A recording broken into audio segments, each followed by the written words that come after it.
Here's the one number that predicts how long you'll live.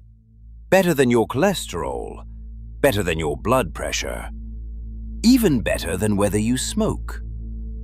Most people have never heard of it. It's called VO2 max. And once you understand what it actually measures, you'll never think about your health the same way again. VO2 max is the maximum amount of oxygen your body can consume and use at full effort. Sounds simple, but what it reveals is anything but. A landmark study published in JAMA Cardiology tracked thousands of patients over years and found that low cardiorespiratory fitness was a stronger predictor of early death than any other risk factor they tested. Any other factor. Not smoking, not diabetes, not heart disease history. Fitness. And here's where it gets staggering. The people in the elite fitness tier, the top performers, had a 5 times lower risk of dying compared to those at the bottom. 5 times.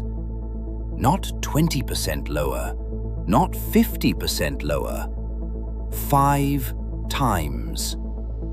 Let that land for a second, because we live in a world obsessed with LDL cholesterol and blood pressure medications and whether you're eating enough fiber.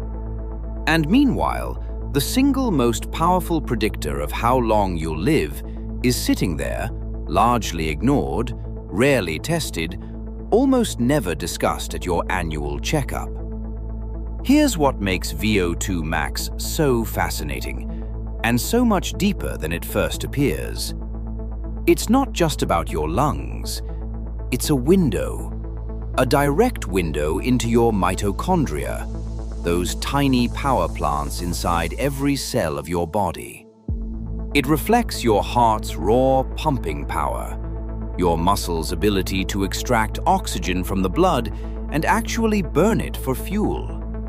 Your VO2 max is essentially your engine size. And the bigger your engine, the longer and harder you can run this thing called life. Now here's the part that should genuinely excite you. Unlike your genetics, unlike your age, unlike the family history you were handed at birth, you can actually change your VO2 max. Meaningfully, measurably, sometimes dramatically. Zone 2 cardio, that steady conversational pace effort where you can still hold a sentence but you're definitely working, is one of the most powerful tools we have to drive it upward. It trains your mitochondria to multiply, to become more efficient, to extract more energy from every breath you take. High-intensity interval training pushes it even further, spiking your heart rate, forcing your cardiovascular system to adapt, to grow stronger, to handle more. The science isn't complicated. The commitment is the hard part. But here's the real question, and I want you to sit with this. The question isn't whether you should care about your VO2 max. The question is, do you even know yours?